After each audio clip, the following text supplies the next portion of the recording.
If the Vatican were a nation-state thriller, it would have everything. Holy men, secret alliances, and a paper trail stretching from Hitler's Germany to the Cold War CIA operations. In this episode of The Zach Show, I sit down with Philip Shenon, award-winning investigative journalist, longtime New York Times correspondent, and the man who's taken on the CIA, the 9/11 Commission, and now the modern Catholic Church. His latest book, Jesus Wept, 7 Popes and the Battle for the Soul of the Catholic Church, is part history, part exposé, and part moral crime scene investigation. We get into the moments that define the Church's last 7 popes, its saints, its sinners, and the figures who blurred the line between the two. From Pope Pius XII's eerie meeting with Adolf Hitler and his decision to stay silent during the Holocaust, to the roly-poly placeholder Pope John XXIII, who detonated the Second Vatican Council and launched Catholicism into the modern age. We talk Hans Küng, the theological insurgent who called Papal Infallibility a myth and called out the centuries-old legend that St. Peter ever set foot in Rome, possibly the biggest founding story the Church doesn't want questioned. Then there's the darkest chapter, the Church's industrial-scale cover-up of sexual abuse, stretching back centuries and peaking in our lifetime. Phil walks through the most damning evidence directly tying Pope John XXII and Pope Benedict XVI to shielding predators. We also get into the Vatican's war on whistleblowers and how a serial abuser like Father Maciel was almost elevated to sainthood instead of being exiled. We also dig into Reagan, the CIA, and John Paul II's Holy Alliance to take down the Soviets, plus the question of whether Vatican Intelligence is still playing in the shadows today. This episode is about power, heroism, secrecy, and the uncomfortable truth that the institution claiming to have the ear of God has been in bed with some of history's darkest forces. Let's get into it. Well, Phil Shenon, thank you for joining me on the Zach Show. I appreciate it. Hey, Zach, I appreciate you having me. I had the pleasure of going through Jesus Wept leading up to this conversation, and as I understand from your writings and from your past interviews, you consider yourself a child of Watergate, a kid that grew up experiencing everything that Watergate sort of laid out in the zeitgeist for people growing up around that time. Also was a spark for your journalism career. When you think back to that time, what emotions or images flood back into your head when you think about your experience of Watergate? Well, I was a kid. I mean, I was a teenager, but I don't know. It was, it was just a thrilling thing to be sort of a political fanatic and this incredible scandal just engulfing the nation and the capital. And it inspired me to, I was a kid who read about Woodward and Bernstein and thought that sounded like an exciting way to spend my career, and off I went.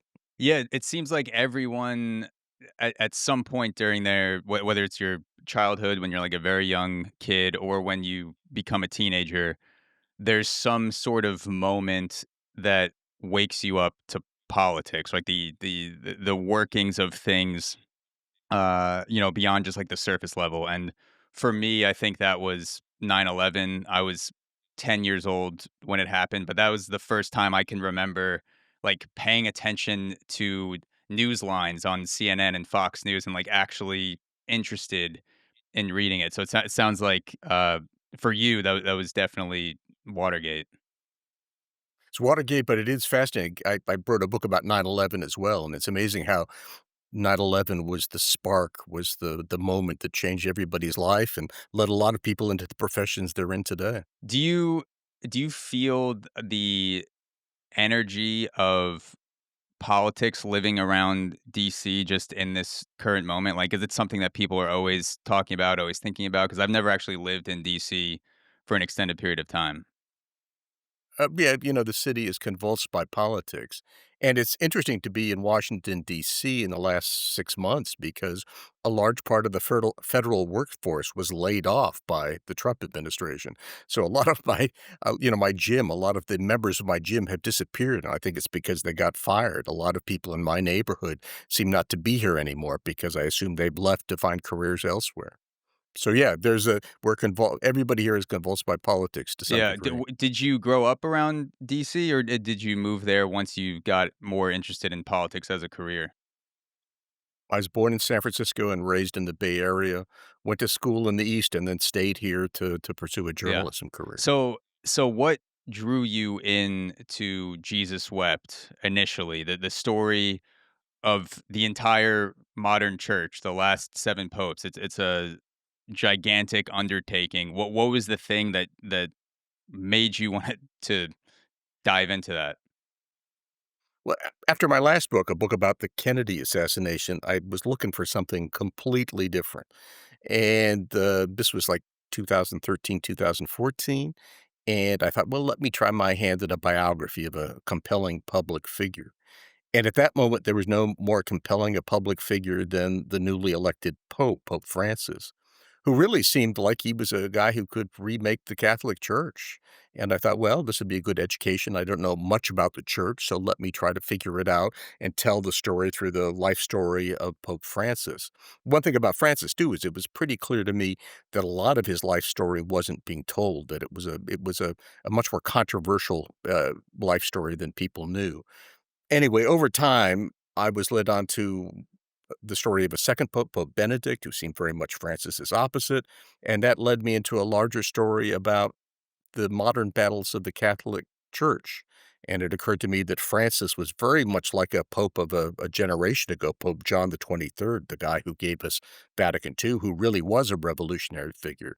So this project snowballed into a story of the Catholic Church after World War II up to the current day. When you were looking at writing, because you said it was gonna be kind of like a joint autobiography between Francis and Mhm. Benedict. Do you Right. remember a specific source or a moment where, when you were looking into it and you just, for whatever reason, you felt a shift where you said to yourself, "This is way bigger. Like, I'm not just gonna do the dual autobiography." Like, what was the thing where you were reading it, you're like, "Fuck, like, I'm gonna go way beyond this." I kept reading about this pope, a pope most m modern day Catholics who know nothing about. It's Pope John the 23rd, this roly-poly old Italian guy, uh, pope for only a very brief period of time. But the more I read about him, the more I was compelled by him, and he was this fantastic figure, heroic figure, sort of everything you'd want a pope to be, everything you'd want a Christian to be, mostly forgotten by modern Catholics. And I thought many of the battles he fought in the 1950s and 1960s were very similar to the battles that Pope Francis was fighting after he was elected in 2013. So I thought, really, the arc of this in telling the story of the Catholic Church should go from Pope John, who's now a saint, Saint John, up through Pope Francis. And of course, it became a much bigger project and took much longer than I would have ever imagined to write. That is what the book feels like, because you start out with Pius XII, but then, Mhm. as we'll get into, Pope John the 23rd calls for the Second Vatican Council, and then it's like all this wild shit in between. We get to Pope Francis, and then Pope Francis is like that throwback to the Vatican II, the more uh, pastoral homage to Pope John the 23rd. So it does really feel like it Mhm. has that through line arc to it. And there are a lot of people, Pope John the 23rd was probably the most revolutionary pope of the last several centuries. I don't think most Catholics realize that. I don't think most modern historians realize that. But he's the guy who really set out to remake the Catholic Church, to really end its fortress mentality, to really open it up to the modern world. And it seemed to me that every battle that the church has been fighting since are very much like those fought by John the 23rd back in 1963 or 1962 when he opened Vatican II. And there's this whole thing called Vatican II, which again, I don't think most Catholics understand, which was this revolutionary meeting of the world's bishops where they were prepared to turn the church upside down. And the story told in the years since is why wasn't the church turned upside down? What caused the revolution set off by John the 23rd never to be embraced by the church? Between 1959 and 1961, an extraordinary consultation took place. Preparatory committees were set up, and the Pope entrusted them with studying and working out documents, while bishops all over the world were asked for their opinions and suggestions. A few years later, the Pope himself recalled that the cardinals present in the Basilica of San Paolo fuori le mura, where he made his announcement, remained silent and probably stunned by such an entirely unforeseeable and unforeseen proposal. Yeah, let's get into it. And I think the best way to get into John the 23rd is to take a step back and look at Pius XII.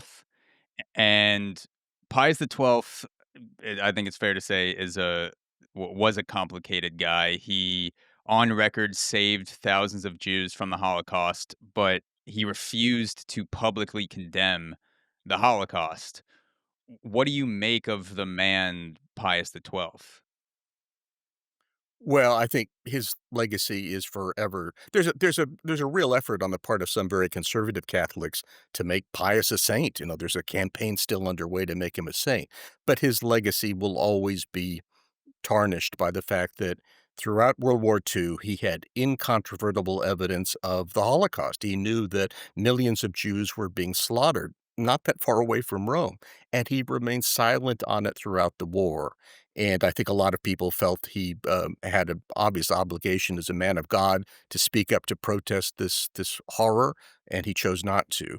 And he was also very much of the mind of this sort of fortress church, that this is a church that is the only true church, and it won't really have dialogue with the rest of the world. It will shut itself off from the rest of the world.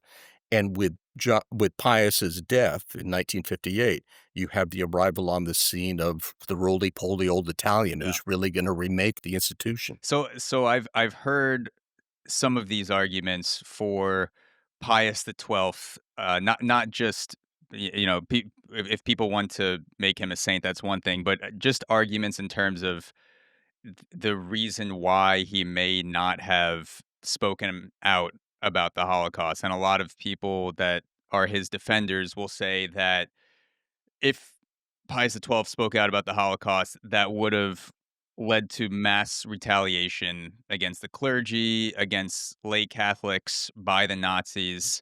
So, in essence, the devil's advocate argument would be more silence equals more saved. Is there any validity to that argument in your eyes for Pius XII viewing like using his silence as a weapon to save more Jews? Well, I mean, most Jews weren't saved, so apparently if that was his strategy, it didn't work very well. And his argument was principally that if I speak out to save the Jews, the Nazis are gonna turn on the Catholics, that the Catholics will become the new Jews. I don't think there's much evidence that that would have been the case, if only because something like 45% of the German population was Catholic. Mm. And I think, you know, as a great moral leader, doesn't the pontiff of the Roman Catholic Church have a responsibility to speak out about grave injustice?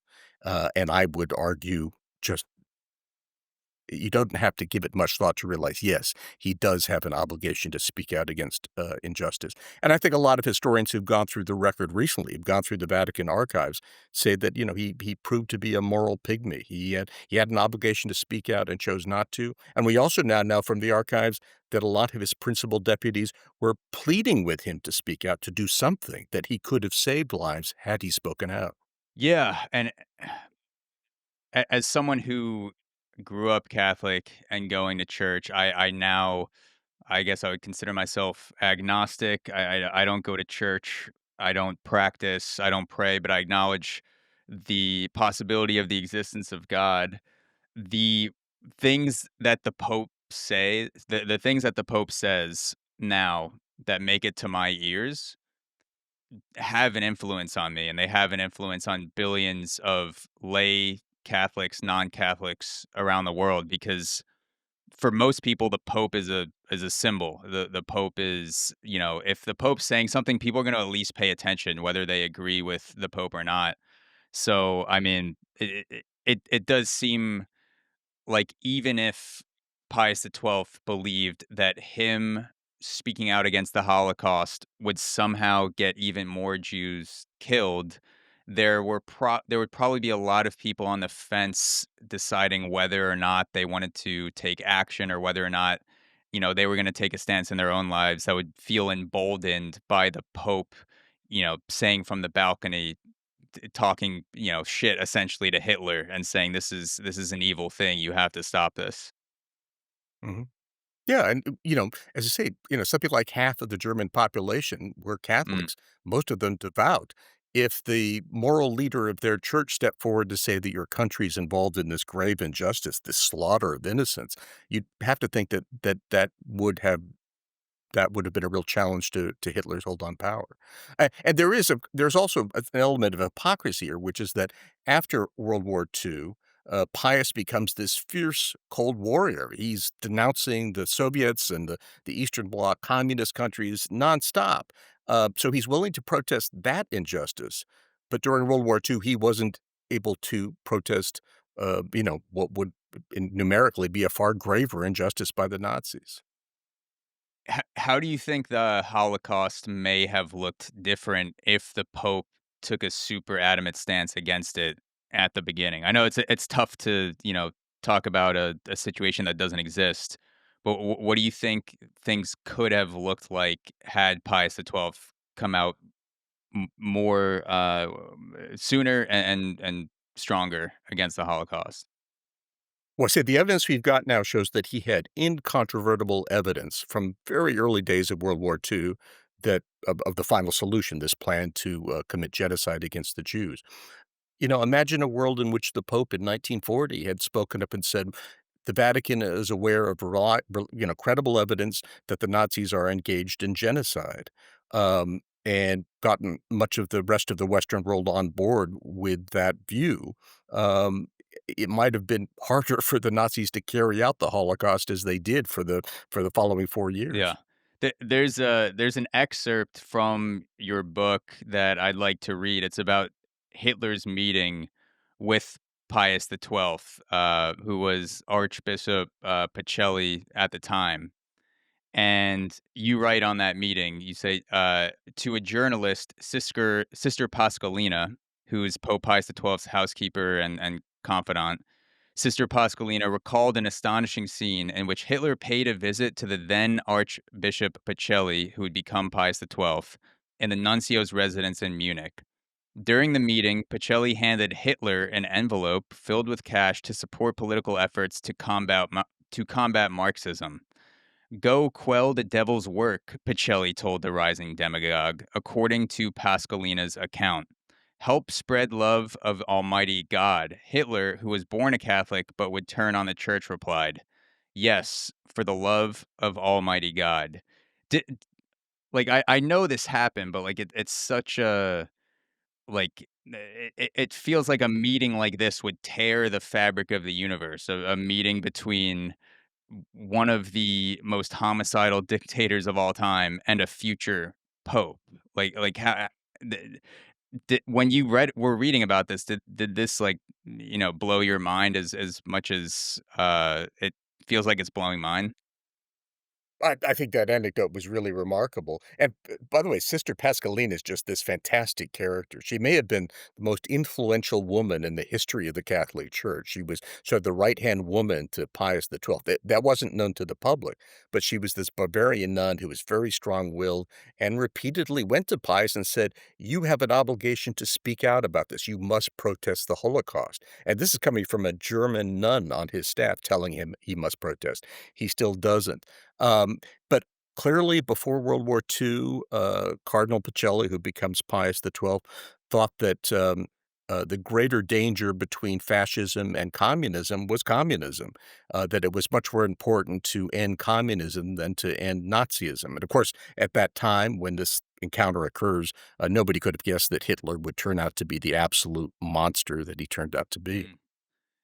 So, Sister Pascalina, as you mentioned, she's one of the major figures throughout the book, but also one of the most important women in the church's history. How many other women do you think may have been influential in the beginnings of the church, sort of like these hidden figures influencing the men in charge that aren't accounted for in the record? Like, do you suspect that it happens more often than you might find in the history books? Oh, I'm sure. I'm sure there are women behind the scenes who've had a lot of influence on popes, but in truth, there aren't many, not many that we know about, which is why Pascalina is so interesting because she really was. She may have been the most trusted confidant to a pope in recorded history. And, she was known behind the scenes as La Popessa. A lot of cardinals didn't like her because they thought she had too much influence on the pope.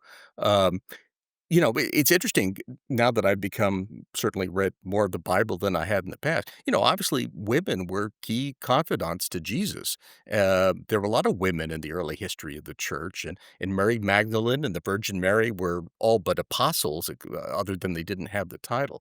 But clearly, over the course of the last 2,000 years, women have just always been denied any real influence in the church, with a handful of exceptions like Mm. Pascalina.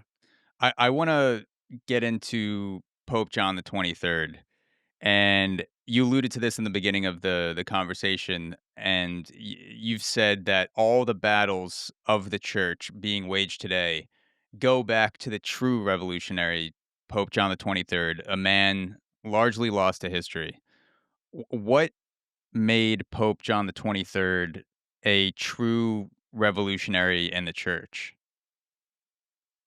Well, he comes, the the Catholic Church for centuries had been this self-imposed fortress. It had cut itself off from the communication with other churches, with other faiths.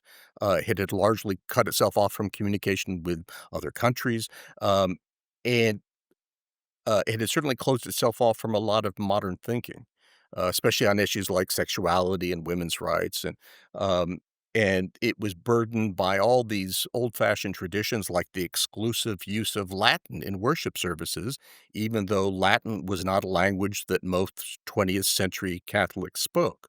So he comes in 1958, sort of as a blank slate. Nobody knew what to make of him. He was the cardinal of the city of Venice, a much beloved figure, much respected, but it wasn't really known what he thought about doctrine. And he comes to Rome and says, essentially, I am open to remaking the church top to bottom.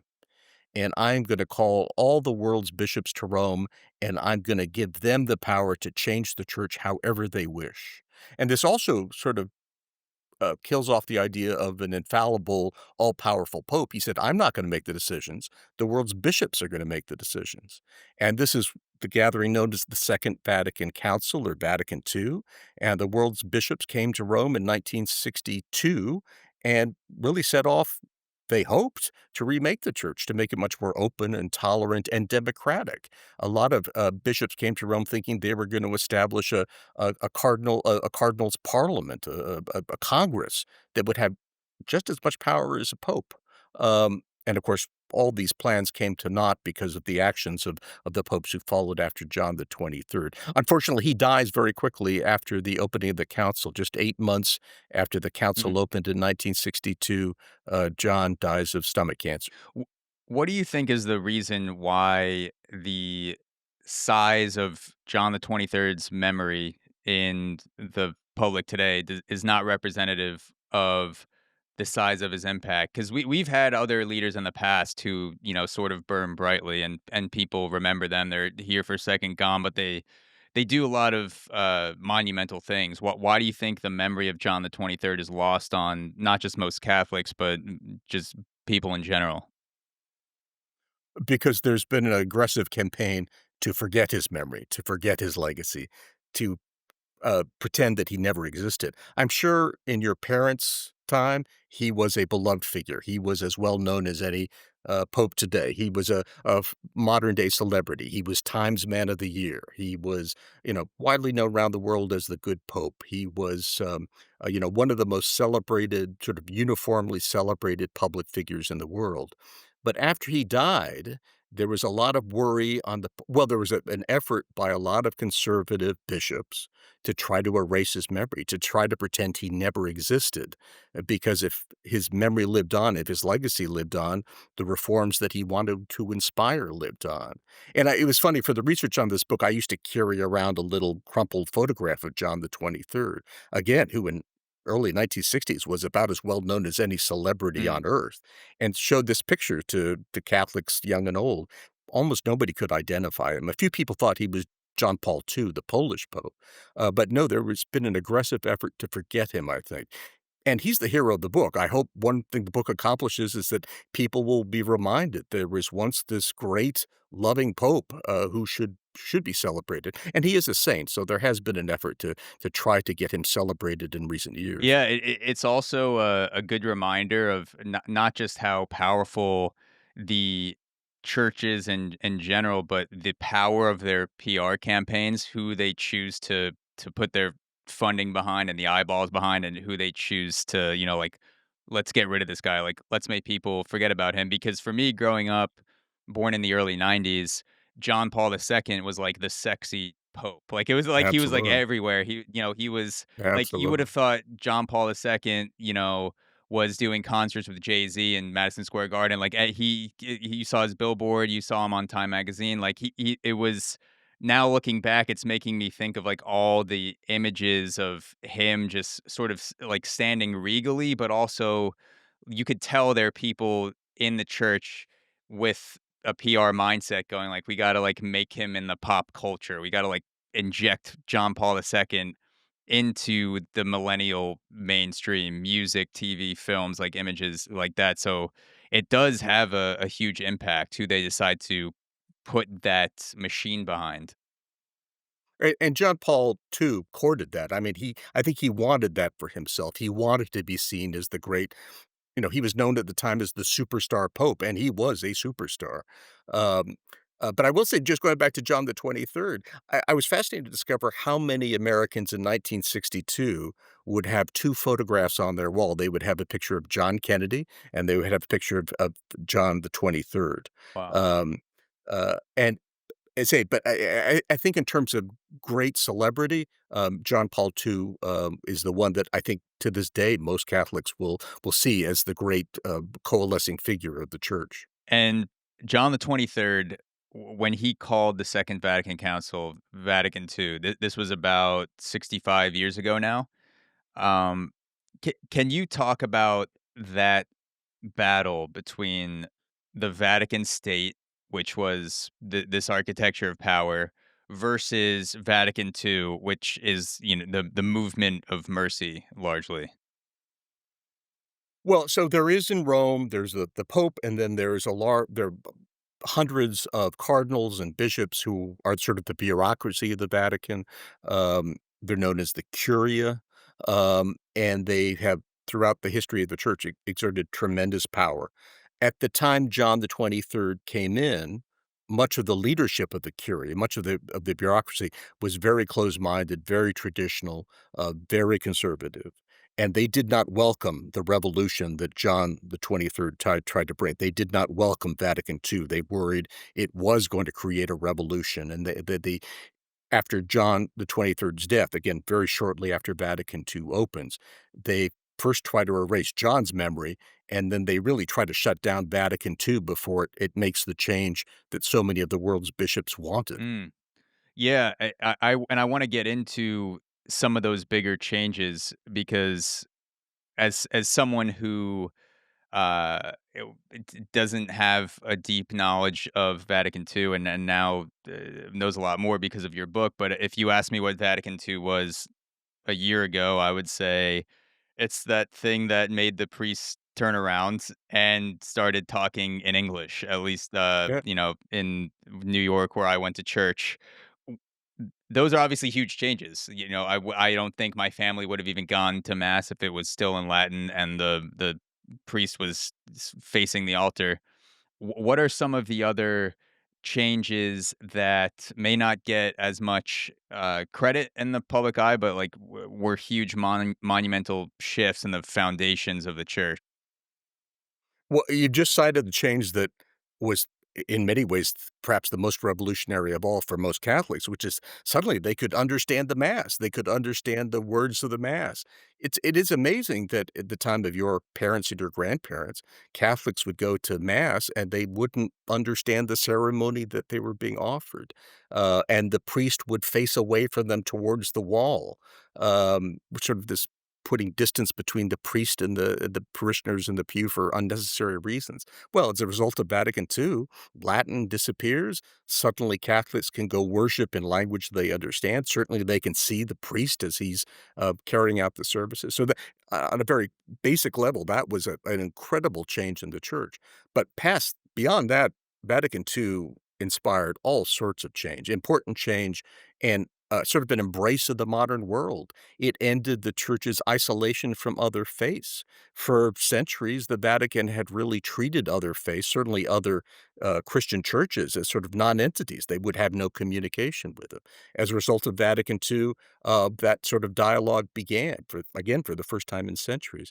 There was a formal proclamation of the need for forgiveness from Jews, that there was a need for reconciliation with the Jewish people. For 2,000 years after the crucifixion, the Catholic, the Catholic Church held that all Jews were to blame for Christ's death. Mm. Well, at Vatican II, they said, no, that was wrong. Jews are, certainly modern day Jews are not to blame for Christ's death, and we want to embrace Jews and have dialogue with them. Again, a revolutionary change. And Vatican II also, there were documents that sort of proclaimed a social justice mission for the church, that the church could be involved in civil rights and voting rights and women's rights, and things that the Vatican had treated as dangerous movements previously. So I was kind of amazed to discover that most Catholics, certainly the Catholics I knew nothing about Vatican II and knew nothing about what it accomplished. But it was a revolutionary set of meetings in which the world's bishops really did change the church in very fundamental ways. Yeah, and it speaks to what kind of person John Paul the 23rd was, because I remember you writing about the initial messaging of Vatican II when John Paul the 23rd was sharing what it was going to be about, and wasn't he met with either like silence or like people just didn't acknowledge it. They were like, "Yeah, that's fine, but like we're not going to do any of that shit," and he just kept plowing forward, essentially. Well, if you imagine, so several months, 3 months after his election, he gives this speech in which he announces that he's gonna have Vatican II, that all the world's bishops are gonna be invited to Rome, and they can remake the church in any way they wish to. And the Curia tried to pretend he'd never said that, they actually, there's a Vatican newspaper, and it's apparently a very small article inside the paper that Vatican II is about to occur. There was a real effort within the Curia, among conservative bishops, to ignore John the 23rd and to pretend the revolutionary he was trying to inspire did not exist.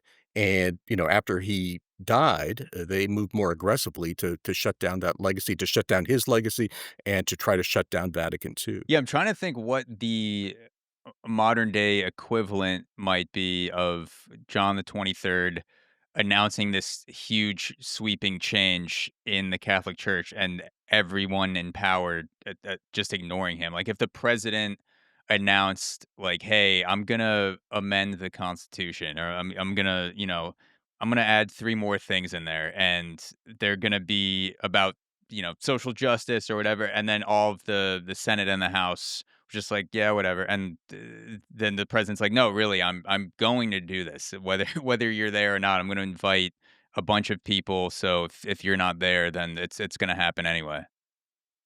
It's kinda Yeah. shocking, and, we think of popes as all powerful and infallible and all, and when John was elected, we've got his diaries, we've got his personal diaries. So he was shocked to discover that he might be the pope, but there were plenty of people in the Vatican who intended to ignore what he said and wrote. And again, this is the battle he had. He's this charming, funny, loving guy. He can't get all that worked up about it, but he's amazed at how much defiance there is of the powers of the Pope. Yeah, you almost need you need such a small ego to be able to combat silence and that amount of people in power ignoring you. And you talk about how big John the 23rd's sense of humor was. There's some funny anecdotes in the book, but I wonder if that sense of humor is connected to the Pope that seems to have had the biggest balls. Because like sense of humor, like it comes from somewhere, like the ability to laugh at yourself, the ability to like see the funniness in things, and usually people that can do that aren't as closed off to the sensitivity of others, and they're, like, more willing to put themselves in embarrassing situations. I think too, and again, if you get a chance, his diaries, you can read his diaries, and they're just this wonderful collection of writings. Uh, he's a guy who really believed. He really believed that Jesus Christ was the Savior. He really believed that he was going to go to heaven. So he went. He woke up every morning with that confidence that no matter what he did, there was still going to be, justice and love because of the power of Jesus Christ. So that gave him incredible he says in the diary he has this, strength of daring simplicity. He didn't have to worry about what happened because Jesus was his savior and his mercy would Mm. guide the day. He was confident because he believed in Jesus Christ. And so he wasn't terribly, distraught when people made trouble for him because he knew there was this larger truth and this larger justice and mercy that he would Mm. answer to. Hans Küng, I hope I'm pronouncing that right, Küng or Kung, uh, Yeah. he's one of the central figures in Jesus Wept. He's one of the most influential theological voices in Vatican II. What made Küng such a shaping force in the Second Vatican Council? He was this young Swiss theologian who goes to Germany to teach. He's one of the brightest minds in the Catholic Church. He's one of the brightest young Catholic theologians anywhere in the world, and this is recognized by his peers very early. Um, and when John the 23rd announces these meetings, Kung, who's this very daring, very bold young man, decides, I'm going to write an agenda for the world's bishops for when they go to Rome. Here's what you should do. Sort of a checklist of what the bishops should do when they go to Rome. So he writes this little book that becomes a massive bestseller all around the world, in which he sets out an agenda for Vatican II. And for many of the world's bishops, it became the agenda for Vatican II. And the principal instruction that Kung gave the world's bishops was A, they have to end their isolation. They have to embrace dialogue with other faiths. They have to look for a way of reuniting with other Christian churches, Protestants and Orthodox. They have to overcome a lot of their old, uh, uh, old-fashioned uh, methods The of worship. They should eliminate the Latin Mass. They should end the Tridentine Mass. They should embrace women's rights. Anyway, he this bold vision for reform, and at the age of I think he's 33, this book of his is widely read by churchmen around the world. And when they go to Vatican II, Hans Kung's agenda for the council is what becomes their agenda for the council. And if the world's bishops had been able to act more fully on Kung's suggestions, the Catholic Church would be a very different institution today. So most of his suggestions were largely ignored for Vatican II, or like what was the general response to those suggestions? Oh, a lot of them were Mm, embraced. He was a principal mm, champion for the idea that we have to end the Latin Mass. We have to allow people to worship in their own languages, and that is adopted. And certainly, I think he inspired a lot of the documents that called for a dialogue with other religions. He was responsible for, in many ways, for the document that embraced the cause of social justice, that took over the church for several years after the council. No, a lot of what he suggested in the book becomes mm.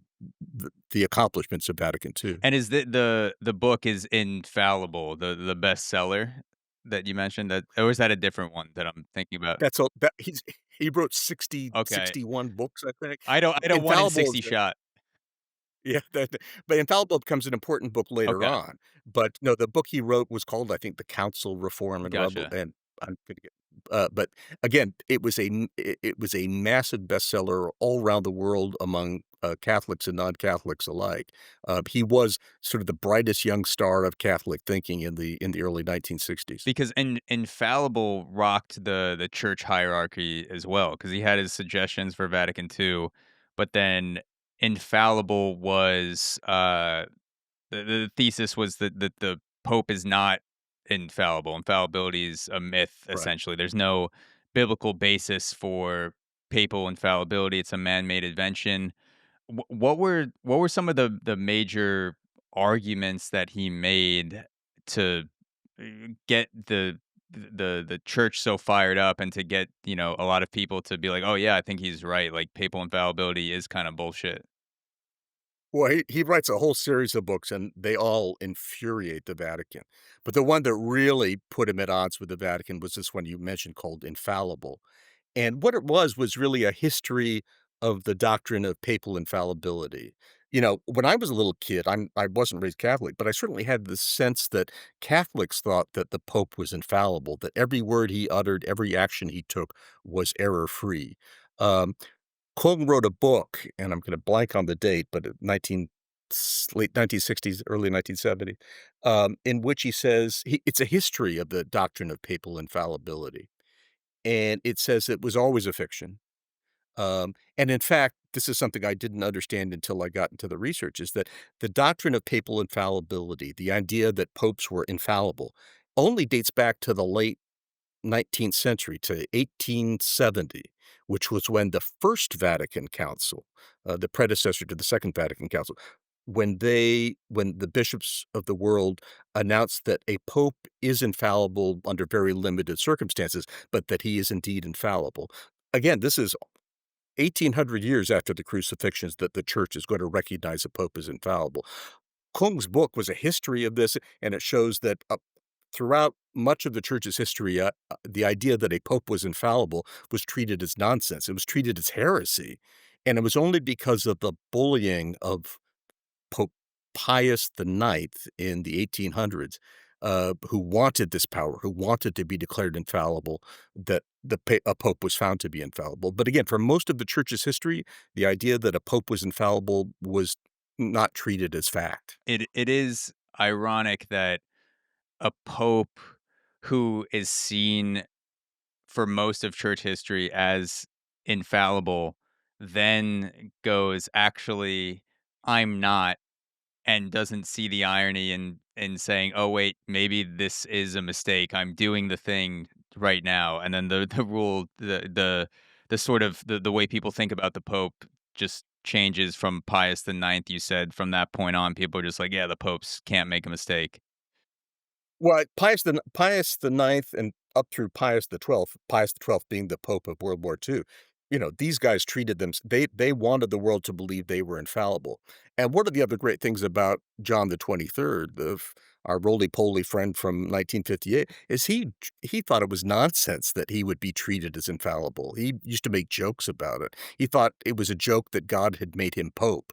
How could anybody think me infallible?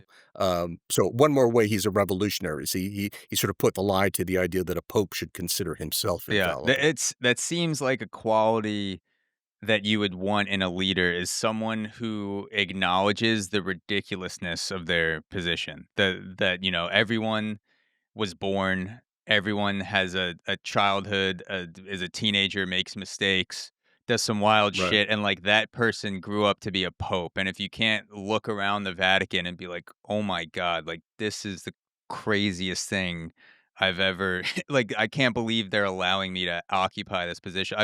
It just seems like that's a better uh attitude to have than the person who goes, "Oh yeah, like obviously I'm the pope. This is I was meant to do this. I'm gonna, be the best pope of all time. I can't do anything wrong." Right. Well, it clearly has gone to the heads of a lot of Yeah. popes, the idea that everybody's bowing down to them, that they're treated as almost godly themselves. And again, one of the things I found appealing and comparable about John the 23rd and Pope Francis most recently is I think Pope Francis thought it was kind of nonsense that anybody would think him infallible. He was very quick to acknowledge his failings and to acknowledge the fact that he was a sinner. Um, uh, and it will be interesting to see what his successor Yeah. does with that. There was another claim that Küng made where he made many claims. He had 60,000 books, but he said that the Pope's claim to divine right, Küng is saying the Pope's claim to divine right as successor of Peter cannot be historically verified. that Peter's travel to Rome and the church's insistence on the Vatican as this indisputable center of Christianity is BS as well. Is this where you align with Küng on this? Do you see the Peter being the successor as a total myth? Like, where do you sort of stand on that? Well, throughout history, because a pope is supposedly the successor to Saint Peter, the first bishop of Rome, they have special power because they are specifically the successor to Saint Peter. Well, remember there are 12 apostles at the time of Jesus' life. Uh, Peter was recognized as the first among equals among the apostles, but he was certainly not the only apostle. Jesus kind of mocked Peter's um, uh, strength of character. Peter was a very flawed man. And there is some dispute among historians about whether Peter ever actually reached Rome. That would have been quite a trip in ancient Judea for uh, this fellow to find his way to Rome. Um, uh, it's not mentioned in any of the four Gospels, and you would think if Peter had made the journey to Rome, somebody would have written it down in the Gospel somewhere. Uh, so the idea that the Pope is infallible, all powerful, because he is the successor to Pope Peter, that may be fiction. Especially if Peter never reached Rome, there was no original bishop of Rome to claim credit from. So anyway, the history is all very confused, but it seems logical to think that maybe a pope is just one among many senior bishops of the Mm. Catholic Church. Wasn't there something where the Vatican declared Peter's bones under the basilica, and Right. then a bunch of like anyone who knows anything about bones or carbon dating archaeology was like this is bullshit. This and then the Vatican just stuck to it for a while. In the 1930s, they find a bunch of bones under St. Peter's Basilica, and there's a claim by the Vatican initially, well, these must be the bones of St. Peter. Um, And this debate would go on for many years. In 1968, Pope Paul VI declared with certainty that these were St. Peter's bones and that the church would venerate them. Archaeologists will tell you that that's nonsense. There's no way to be certain that these bones were those of St. Peter. Yet Paul VI, for reasons we can discuss, wanted to insist they were the bones of St. Peter, sort of to bolster his credibility, to bolster his stature, because at that moment he was about to issue an encyclical on birth control, which would be the most, controversial document of his papacy. Mm. The the last thing I wanted to ask you about Kung is you write about this century or half century long rivalry between Kung and Ratzinger, who's the future Pope Benedict XVI. They seem to have started as friends. Things get divided. Like what happened between Ratzinger and Kung, and how did that fallout sort of define the modern church? Well, I gotta say it was fascinating, and it was a story that I could chart all the way through these 60, 70 years. But so, in the early 1960s, in the German-speaking world, there were 2 sort of superstar young Catholic theologians. There was Hans Küng, this Swiss theologian who was teaching in Germany, and a young priest by the name of Joseph Ratzinger, who was a Bavarian-born theologian. They're considered among the brightest young theologians in Germany and anywhere in the world for that matter, and they are both invited to Vatican II as sort of young theological experts. Um, and they would become friends and colleagues, and because they at that time in the 1960s, they were both great champions of reform in the church. They wanted to see this revolution take place. And over the course of the decades that follow, their friendship would collapse because Ratzinger took a hard right turn. He becomes very conservative. He enters the church hierarchy and eventually becomes Benedict XVI, the Pope. This falling off and he and Kung over the decades become bitter rivals. And the story of their rivalry shades a lot of the history that I tell in the book. Was there ever a point where they started to come back together and see eye to eye, or have they, since that moment after Vatican II, have they always kind of been divided? After Vatican II, Küng recruits Ratzinger to teach at his Mm, university in Germany. They're friends, and they become teachers together. They become friends. They have dinner in each other's homes, because again, they are two of the most respected, most widely published Catholic theologians anywhere in the world, both seen as reformers. What happens is that in 1968, with the student uprisings across Germany and throughout the West and the United States. um, uh, Ratzinger becomes so alarmed by the student protests that he takes a really just a hard right turn, and he turns his back on all the reform he had stood for as a young man.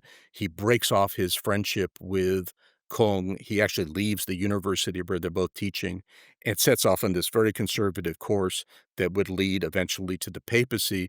All the while, Küng remains consistent and is seen as one of the great reformers. So you have Benedict, the great conservative pope, and his former friend, the great Catholic champion of tolerance and reform. And they remain mostly bitter enemies for the last half of their mm. lives. I want to change gears a little bit to get into the child abuse in the church. Very fun topic, but interesting topic to talk about with all of the history going on there, and you write about it in detail with all the scandals. And I think one of the most shocking sentences in the book, if not the most shocking, is you write that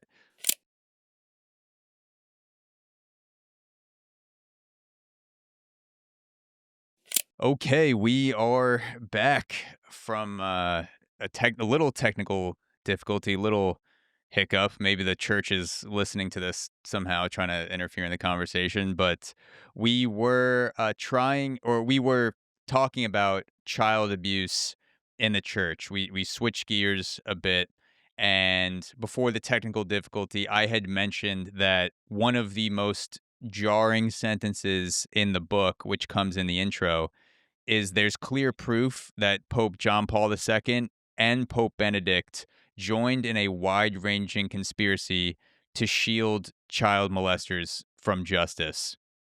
To you, what are some of the most damning pieces of evidence that you've come across that implicate Paul and Benedict in the child abuse cover-up?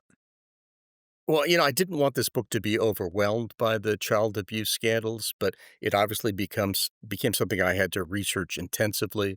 Um, I'll tell you that in years of research, I discovered there is just a mountain of evidence of cases in which both John Paul II and Cardinal Ratzinger, the future Pope Benedict, were made aware of terrible child abuse cases around the world. If you've made it this far in my conversation with Phil Shenon on the modern history of the Catholic Church, you're only about halfway through the good stuff. In the second half of this episode, only available on the Zach Show 2.0, we dive into the darkest corners of the Vatican's recent past. We get into the abuse cases directly tied to Pope John Paul II and Pope Benedict, including one priest who admitted to molesting children and still wasn't defrocked. There's the unsung hero who tried to warn the Vatican in 1985 about systemic abuse, and the chilling research showing 4 to 6% of the Catholic clergy were predators. We also get into how a serial abuser came frighteningly close to being canonized as a saint, the secret alliance between Rome and the CIA during the Cold War, the 5 most shocking words in modern papal history, Phil's take on Pope Leo, whether the Vatican or the US government is better at keeping secrets,